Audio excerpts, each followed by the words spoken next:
Templo de Nuestra Señora de Guadalupe, de Plains, Illinois.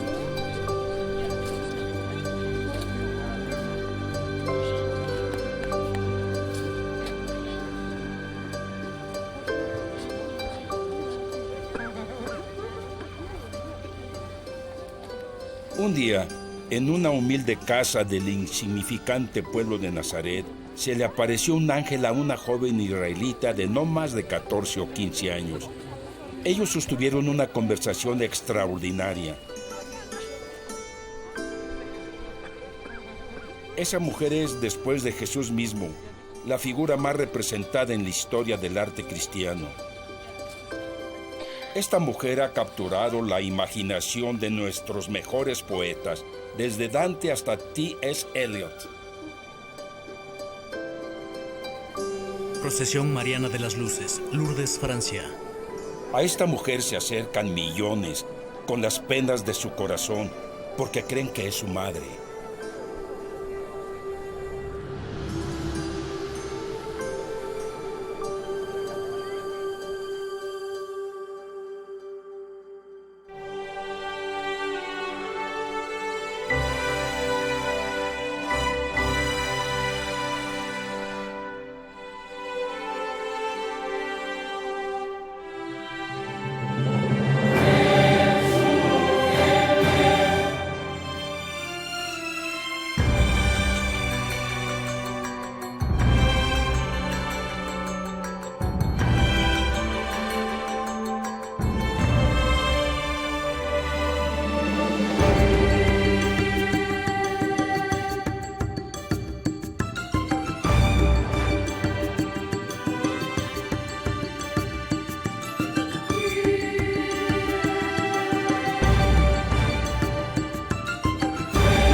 María, la Madre de Dios.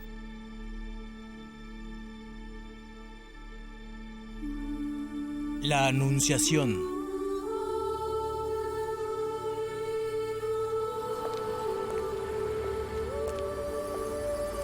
Museo del Prado, Madrid, España.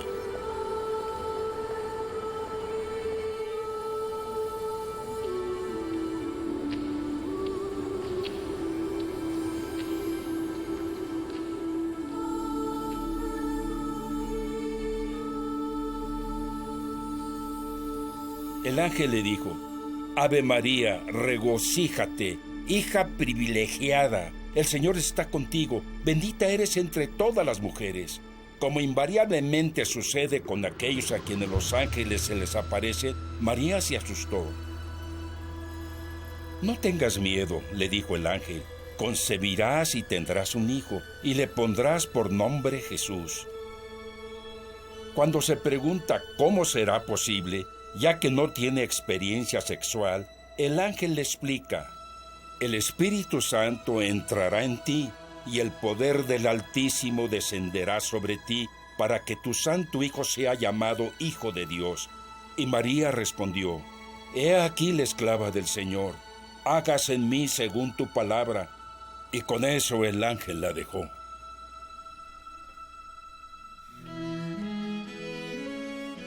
Lo que vemos aquí es que María es el nuevo Israel. En el Antiguo Testamento muchas personas, al ser llamadas, huían de Dios, resistiéndose a su voluntad. María hace lo que el Señor le pide. De alguna manera, la esencia del drama bíblico está destilado en este encuentro. Vemos en plenitud la naturaleza del Señor en la agraciada y no violenta invitación. En una variedad de historias de la tradición mitológica, cuando los dioses intervienen en asuntos humanos, lo hacen con violencia, irrumpiendo con una violación, sea lo que sea lo opuesto a una violación. Eso está presente en esta historia. María es invitada, me atrevería a decirlo, cortejada por el mensajero de Dios. Su libertad y dignidad son respetadas y su curiosidad es bienvenida, y vemos a un ser humano pleno en la figura de María. Los padres de la Iglesia compararon a María, la madre de la Iglesia, con Eva, la madre de todos los hombres. En el momento decisivo, Eva tomó el fruto del árbol del bien y del mal. Sucumbe a la tentación buscando la divinidad. ¿Por qué Dios había prohibido el comer de ese árbol? ¿Por celos de que los humanos se crecieran? Nunca. Esa, de hecho, es la sugerencia de la serpiente, el padre de la mentira.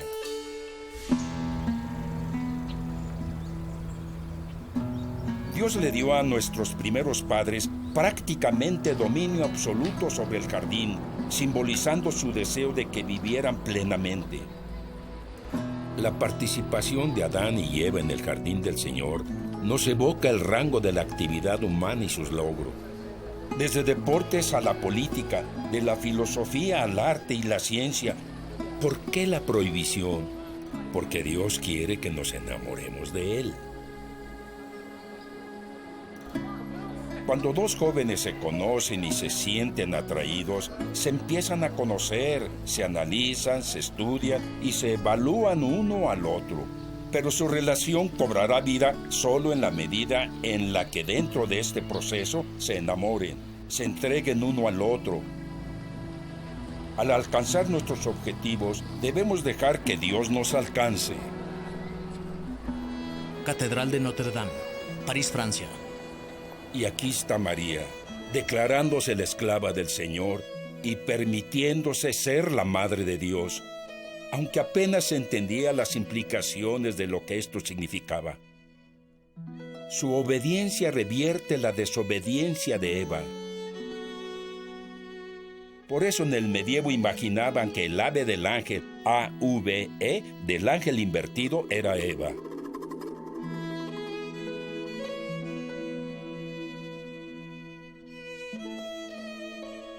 El teólogo Hans Urs von Balthasar dice que todas las formas de la vida de la Iglesia surgen de la forma mariana, de este consentimiento a Dios, de este fiat. Hágase en mí según tu palabra.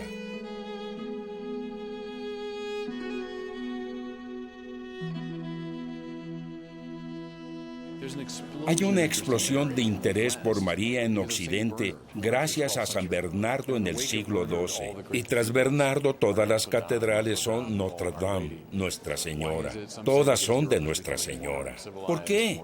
Algunos piensan que Europa estaba más civilizada, era más gentil y su dimensión femenina estaba surgiendo.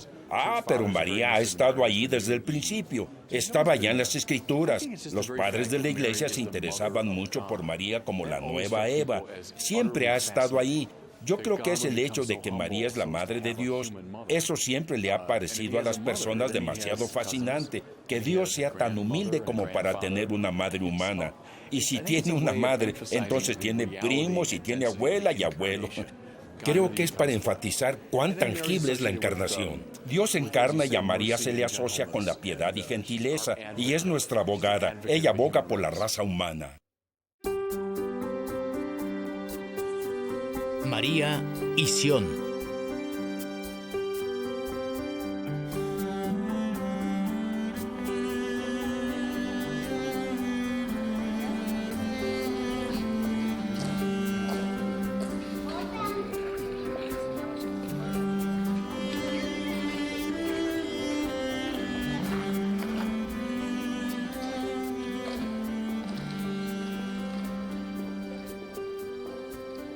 María es una figura importante en la historia de la salvación, ya que es el puente entre el Antiguo y el Nuevo Testamento. No sé de otro recinto que ejemplifique mejor la conexión entre la antigua y nueva alianza que la Catedral de Chartres, dedicada a Notre Dame, Nuestra Señora. Pero esta consagración no captura de todo su significado.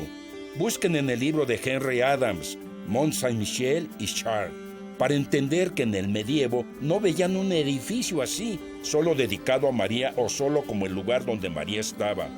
Más bien era la representación del cuerpo de María. El ábside de la iglesia corresponde a la cabeza de María, el transepto a sus brazos y la nave a su cuerpo. El laberinto, Un camino curvo inscrito en un círculo está localizado a 2/3 del largo de la nave, al nivel del vientre.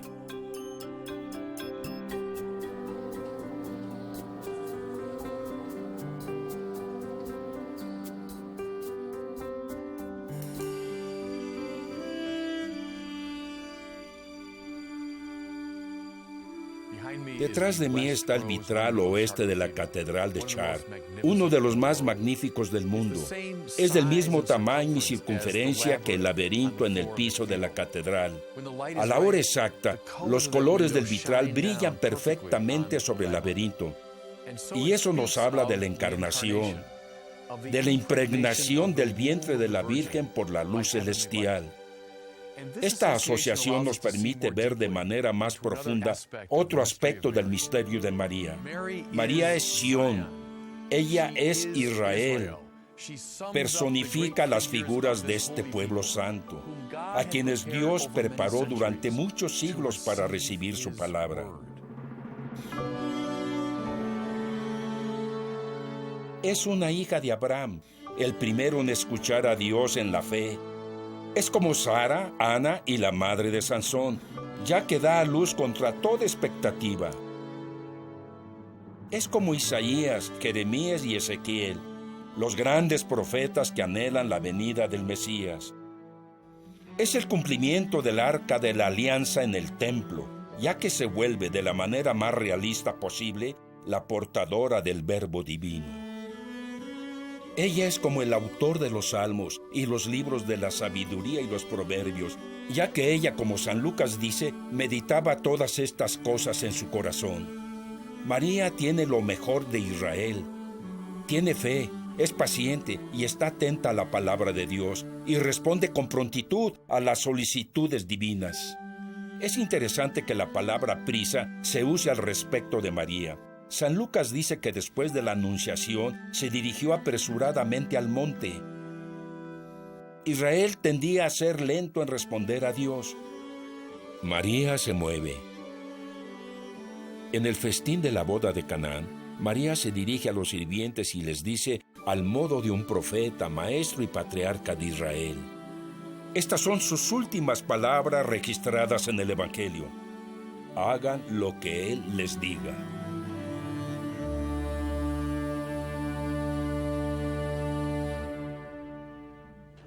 Creo que hay un peligro en la devoción cristiana de presentar a María de una manera demasiado sentimental, exagerada, porque no es una figura sentimental en la Biblia. María recibe el mensaje y es una jovencita normal que le dirige al ángel una pregunta normal. ¿Cómo será posible? ¿No?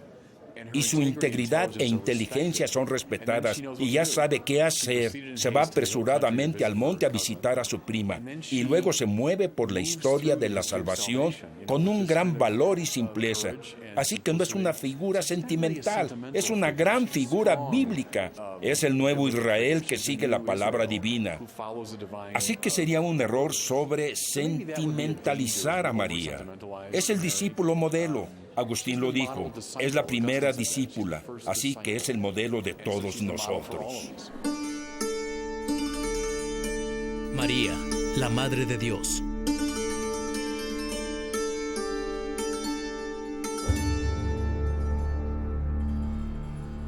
Mientras moría en la cruz, Jesús vio a su madre y al discípulo que amaba, y le dijo a María, mujer, aquí está tu hijo, y a Juan, aquí está tu madre. Se dice que desde ese momento el discípulo la recibió en su hogar.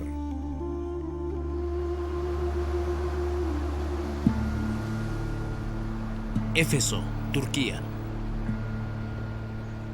Ese texto apoya la creencia ancestral de que el apóstol Juan haya llevado a María con él cuando viajó a Éfeso, Asia Menor, y que ambos terminaron su vida en esa ciudad. Y sí, en la cima de una colina sobre el mar Egeo, a las afueras de Éfeso, hay una morada que la tradición reconoce como la casa de María.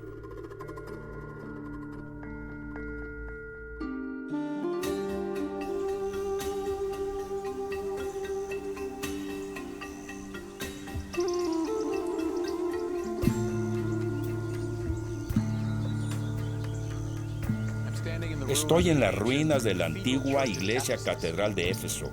Un concilio se llevó a cabo aquí en el año 431.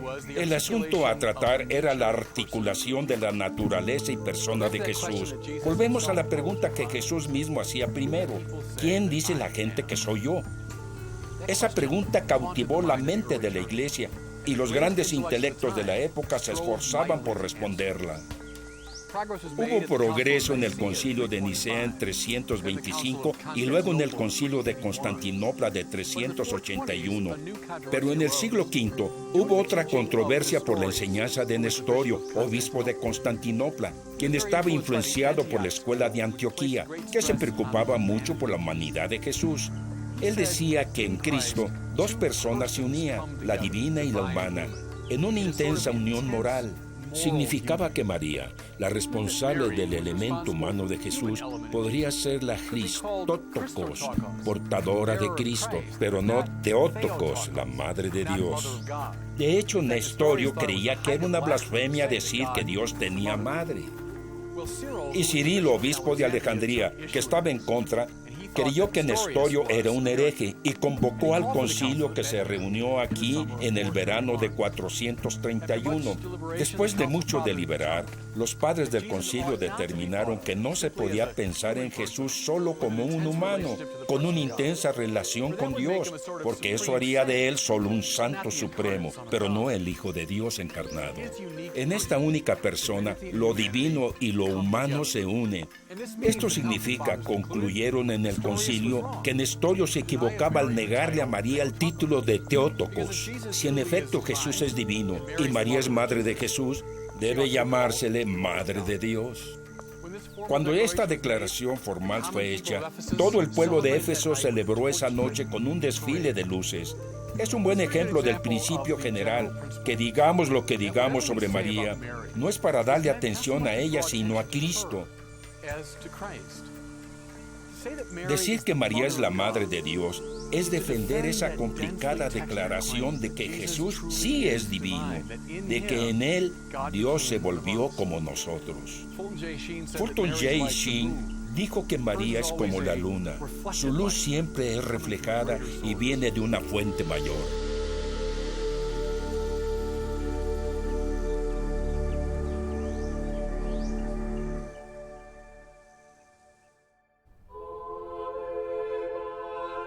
La Inmaculada Concepción.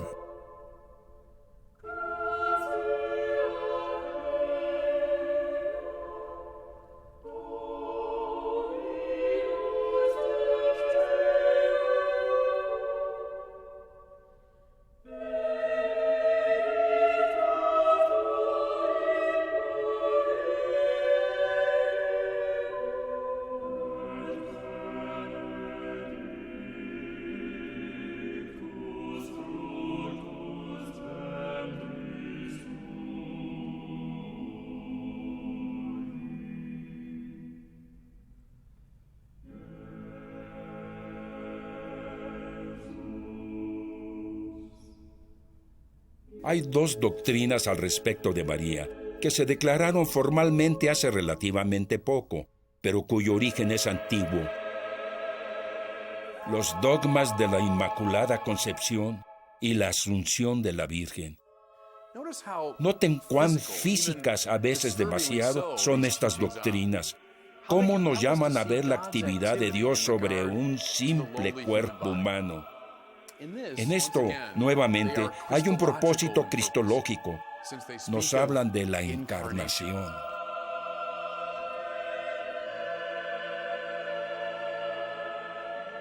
En 1854, el Papa Pío IX declaró que María, por una gracia especial, fue preservada del pecado original desde el momento de su concepción.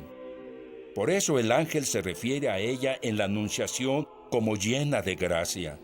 De estar manchada como todos por el pecado original, habría caído seguramente en una variedad de pecados reales, pero Dios la preservó, nos dice la Iglesia, del pecado, y así la llenó de gracia desde el primer momento de su vida.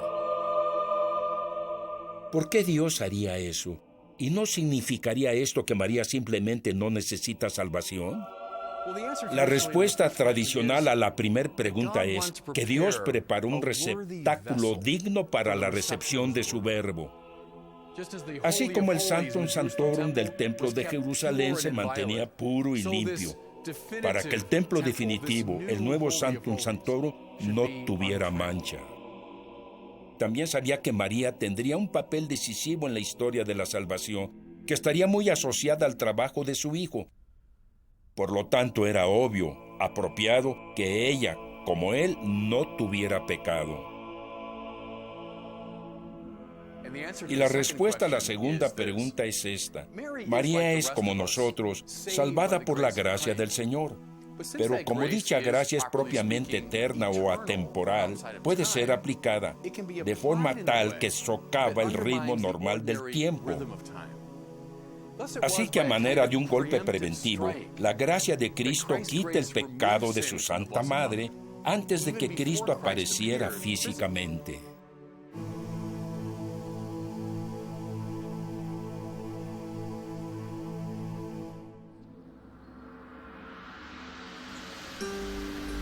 Esta doctrina recibió una sorprendente ratificación en un humilde pueblo francés situado a los pies de los Pirineos.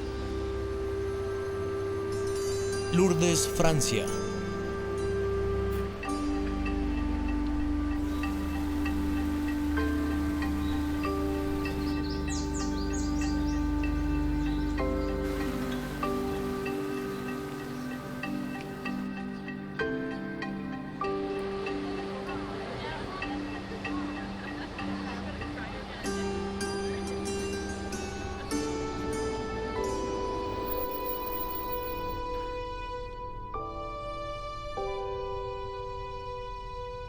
En febrero de 1858, los 6 miembros de la familia Soubirous vivían en esta choza, de un solo cuarto.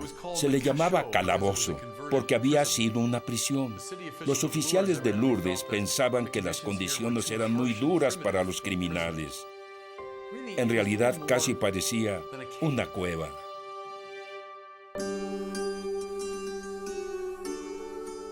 El 11 de febrero del 58, la mayor de los hijos Soubirous, Bernadette, salió de este lugar a Massabielle, un basurero, a las afueras del pueblito de Lourdes.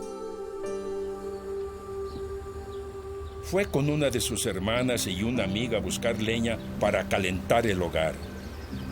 Mientras sus amigas corrían, Bernadette, que tenía asma, se quedó atrás, cerca del Gué, un río afluente.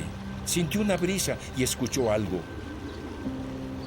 Cuando volteó a ver qué lo causó, vio a una hermosa joven vestida de blanco y con una rosa amarilla en cada pie. Instintivamente Bernadette tomó su rosario y la mujer, que tenía un espectacular rosario de perlas, empezó a rezar con ella. Cuando Bernadette terminó de rezar, la mujer sonrió y desapareció.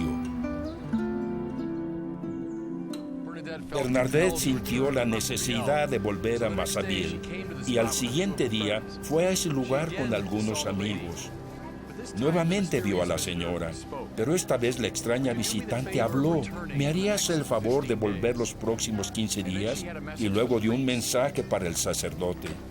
Construye un templo aquí y deja que las procesiones vengan.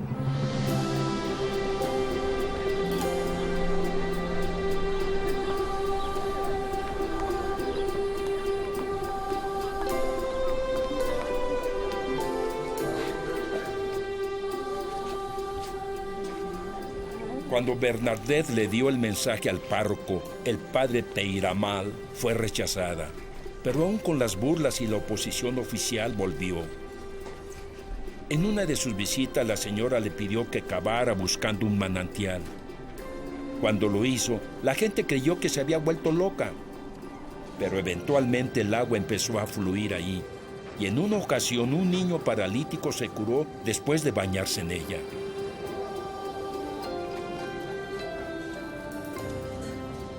Bernadette volvió durante 15 días y entró en comunión con la señora. Pero a pesar de lo que se dice, ella no dijo saber quién era esta misteriosa mujer. Se refería a ella como la señora, o en su propio dialecto, Áquero, esa. El 24 de marzo, la noche antes de la fiesta de la Anunciación, sintió el impulso de ir a la cueva. La señora la esperaba y Bernadette sintió el impulso de preguntarle su nombre.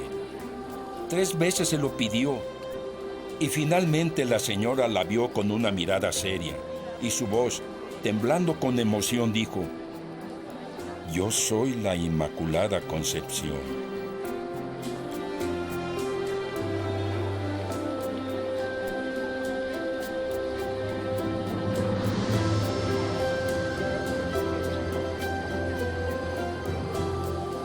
Qué maravilloso y típico que María se le apareciera a un alma tan pobre y humilde. En el gran Magnificat del Evangelio de Lucas, María canta las alabanzas al Señor que derriba a los poderosos de sus tronos y levanta a los humildes. Bernadette, que era una especie de cavernaria, fue visitada por la Inmaculada Concepción, por la Reina del Cielo, que recibió el mensaje del ángel en una choza y dio a luz al Hijo de Dios en una cueva.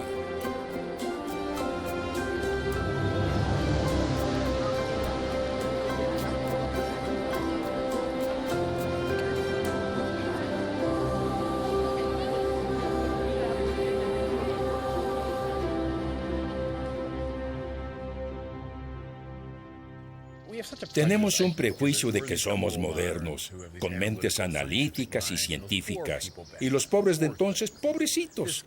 Esta niña llega con una historia y todos le creen. Es demasiada condescendencia de nuestra parte. No eran bobos. Tal vez no habían estudiado, pero no eran bobos. De hecho, había un sutil criterio establecido. En personas de esta parte del mundo, sin educación ni sofisticación, había un criterio que usaban para determinar si alguien se comportaba de manera loca y si alguien en serio había visto algo, ¿entiende? Y aplicaban el criterio, analizaban lo que había dicho. Y Bernadette fue investigada de muchas maneras.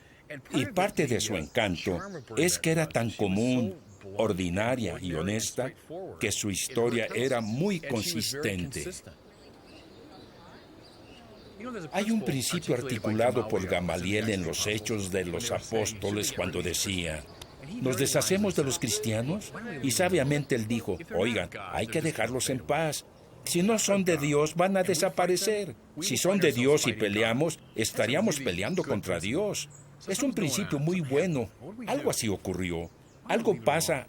¿Qué hacemos? No hagamos nada. A ver qué pasa. Piensen en todos los que fingen visiones extraordinarias. ¿Y qué producen? Nada. Desaparecen con el tiempo. Luego hay que decir, siguiendo el principio de Gamaliel, si peleamos contra esto, estaríamos peleando contra Dios. La Asunción de la Virgen.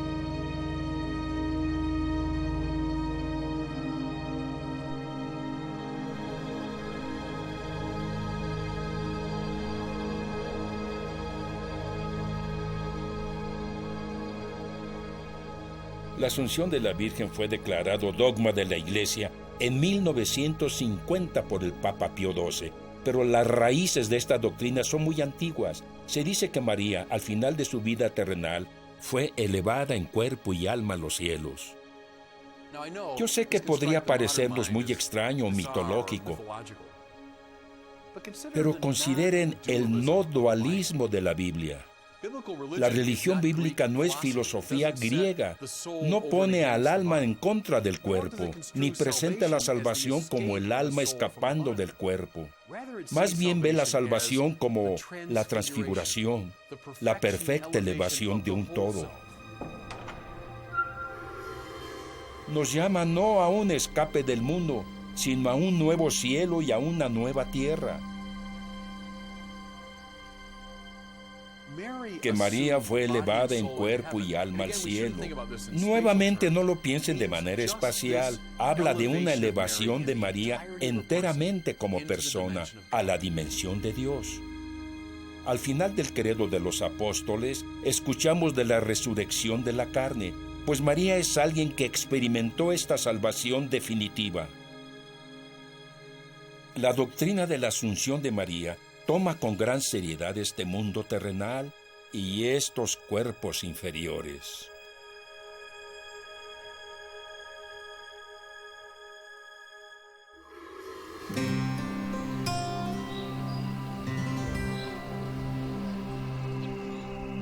La Casa de la Virgen, Éfeso, Turquía.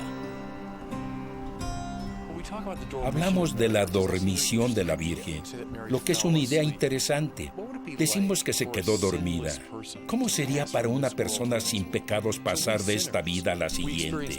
Como pecadores, encontramos la muerte como algo horrible porque nos alejamos de Dios y nos acercamos a la muerte con una especie de terror o miedo. Si no tuvieras pecados, ni uno solo, completamente en paz con la voluntad de Dios, entonces la transición de esta vida a la otra sería como irse a dormir. Cuando yo me duermo no lo hago con terror, lo hago con gran confianza en que despertaré y mi vida seguirá. Así que un santo o una persona sin pecado, como la Madre de Dios, se dormiría en el Señor.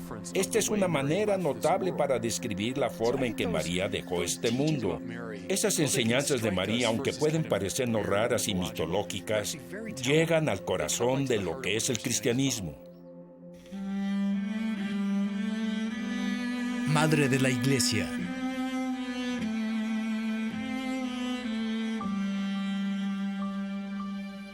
María Inmaculada, la Madre de Dios, elevada en cuerpo y alma al cielo, no solo tiene un interés histórico, ni es solo un poderoso ejemplo espiritual. Más bien, como Reina de los Santos, María es una presencia continua, activa en la vida de la Iglesia. Su tarea básica, como siempre, es atraer personas a la comunión con su Hijo. La Iglesia cree que de una manera misteriosa, María sigue diciéndole sí a Dios y continuando su misión.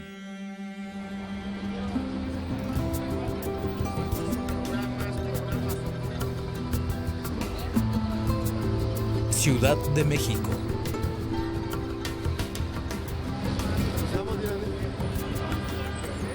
Literalmente, hay miles de reportes de apariciones de la Santísima Madre en todos los siglos católicos. Ya exploramos la aparición a Bernadette en Lourdes.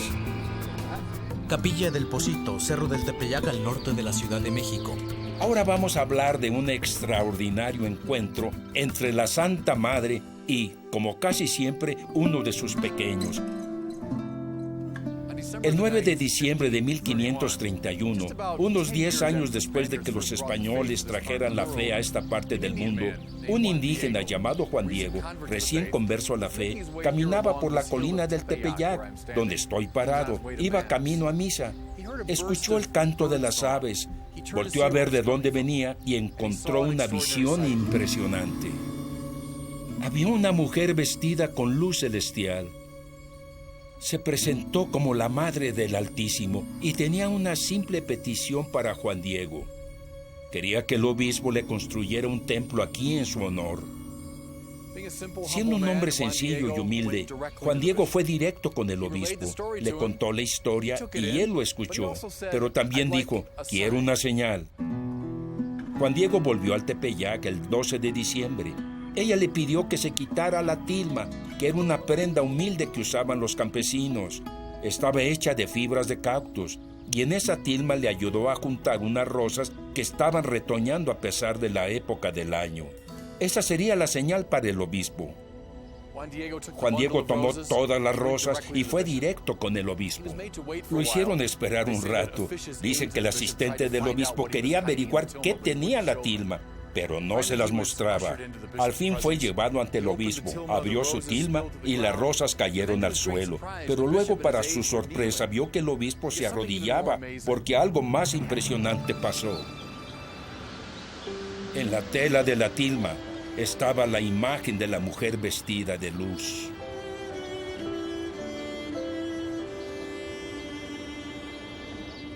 Basílica de Guadalupe, colina del Tepeyac, norte de la Ciudad de México. Uno estaría tentado a decir qué encantadora historia para una época más simple y crédula. Pero la mejor contraindicación para escépticos es la tilma misma, que pueden ver a mis espaldas. Los estudios muestran que es del siglo XVI y que está hecha de las simples fibras de cactus, que en las mejores circunstancias durarían 20 o 25 años. Pero sigue ahí, 500 años después.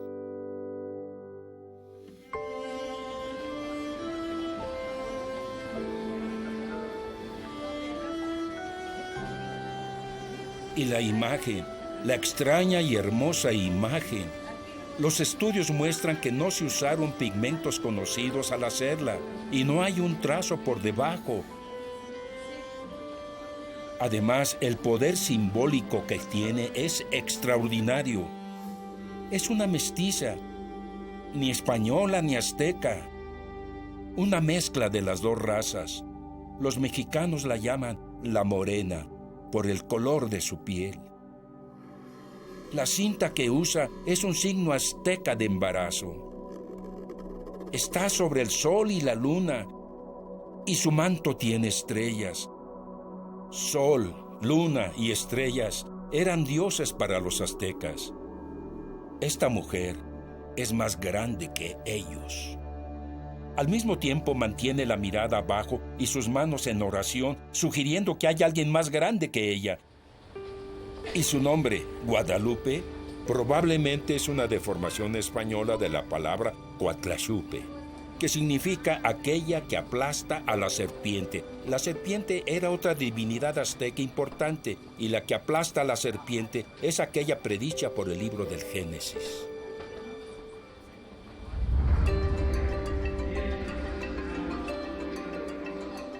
Es un hecho aceptado que a 10 años de la aparición, casi toda la nación mexicana se había convertido al cristianismo. 9 millones de personas. Son más o menos 3,000 personas por día por 10 años. Un mini Pentecostés diario por una década. Y la imagen continúa encantando, fascinando y atrayendo. El templo de Nuestra Señora de Guadalupe es uno de los sitios religiosos más visitados del mundo cristiano. Las personas vienen aquí por millones para ver a la morena.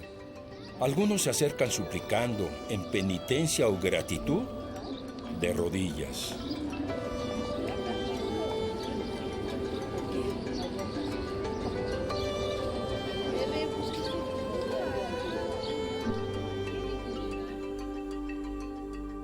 Literalmente hay decenas de miles de historias de María y apariciones en todos los siglos. Creo que muchas de ellas, si no la mayoría, son cuestionables. Pero hay algunas, sin embargo, que no puedes ignorar y que se quedan en la mente. Hay algo en los detalles, algo en la integridad de la historia, pero también diría en las consecuencias. Se juzga el acto espiritual por su fruto. ¿Cuál fue el resultado? Si ven un lugar así, se puede ver lo masivo. Para empezar, la conversión de México, que es lo más extraordinario de Guadalupe. A 10 años de la aparición, todo el país se convirtió. Los franciscanos, 10 años antes de la aparición, habían logrado muy poco. Juan Diego era alguien raro, un azteca que se hizo cristiano, y después de Guadalupe, todo el país se convirtió. Y hasta este día, casi 500 años después, las personas aún vienen a verla. A diferencia de aquellas personas que en un paso a desnivel en Chicago vieron a María en el salitre, ¿lo recuerdan? Bueno, a nadie le preocupa, no hubo un efecto, nadie va ahí hoy en día. Hay que juzgar las cosas por el fruto, por las consecuencias.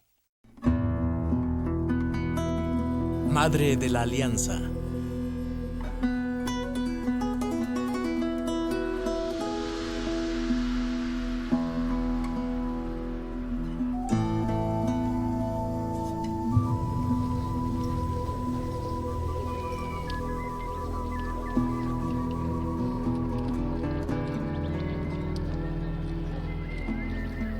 Estoy parado en la pirámide del Sol, en la ciudad ancestral de Teotihuacán. Detrás de mí se ve la pirámide de la Luna, uno de los ejemplos de arquitectura precolombina más hermosos. Además de la belleza de la arquitectura, es un lugar que nos estremece, porque sabemos que aquí, como en muchos otros lugares de México antiguo, había sacrificios humanos. Por cierto, no quiero demonizar la cultura azteca o maya. Muchas culturas practicaron el sacrificio humano. De hecho, si el filósofo contemporáneo René Girard tiene razón, algo como el sacrificio humano está en la fundación de muchas sociedades humanas. Girard dice esto: las tensiones suelen nacer en las comunidades humanas y luego entra en lo que llamamos el mecanismo del chivo expiatorio. Tendemos a encontrar a alguien o a un grupo que culpar y vertemos en ellos nuestras ansiedades. Los perseguimos, los aislamos y al final del día los matamos.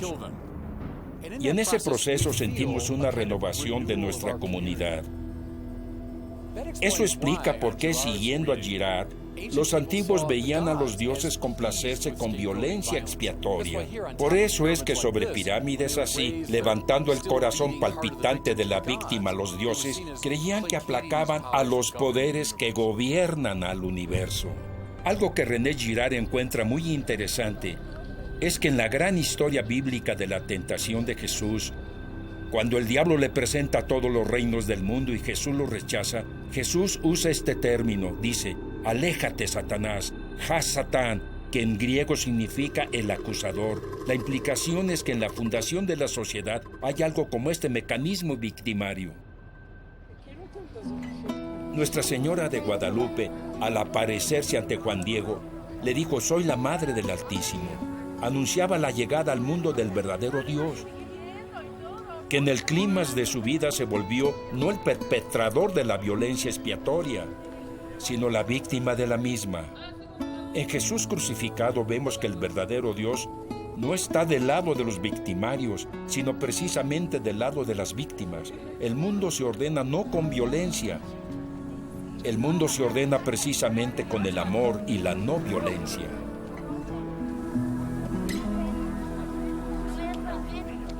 Yo no guardo ilusiones de que los españoles que trajeron la fe a esta parte del mundo eran unos angelitos o que no se cometieron atrocidades en nombre de Cristo. Así fue.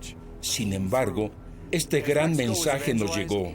Al evangelizarse México, la práctica del sacrificio humano terminó. Y creo que este es un ejemplo de cómo la evangelización del país cambió la naturaleza de la sociedad.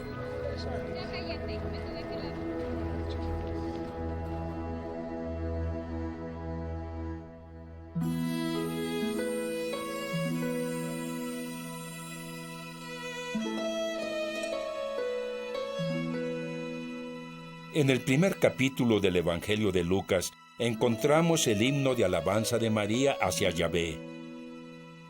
Comienza con una simple declaración: mi alma glorifica al Señor. María anuncia que todo su ser está ordenado a la glorificación de Dios. Su ego no quiere nada para ella, solo quiere ser la ocasión para darle honor a Dios. Pero ya que, como sabemos, Dios no necesita nada, cualquier gloria que María le dé regresa a beneficiarla. Así que ella es glorificada por el simple acto de darle gloria a Él. Al entregarse ella misma a la gloria de Dios, María se vuelve una fuente de vida superabundante. Realmente queda encinta de Dios. Este extraño y maravilloso ritmo de glorificar y ser glorificado es la clave para entender todo sobre María. Desde su maternidad divina hasta su asunción e inmaculada concepción, y su misión en la vida de la Iglesia. El gran poeta jesuita del siglo XIX, Gerard Manley Hopkins, lo dice en su balada magnífica de Mayo. Pregunta en los primeros versos por qué Mayo debe ser dedicado a María, y nos da la respuesta de María escribiendo: pídanle a la poderosa Madre. Su respuesta presenta otra pregunta: ¿qué es la primavera? Crecimiento en todo. Luego, con típica habilidad verbal y entusiasmo espiritual, Hopkins delinea los modos de crecimiento en la primavera. Carne y lana, pluma y pelo, césped y hierba en el mundo entero.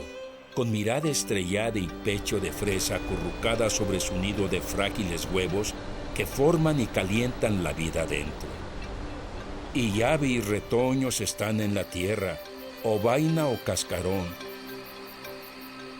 Y se imagina María, la Madre de Dios, viendo toda esta vida con placer ilimitado.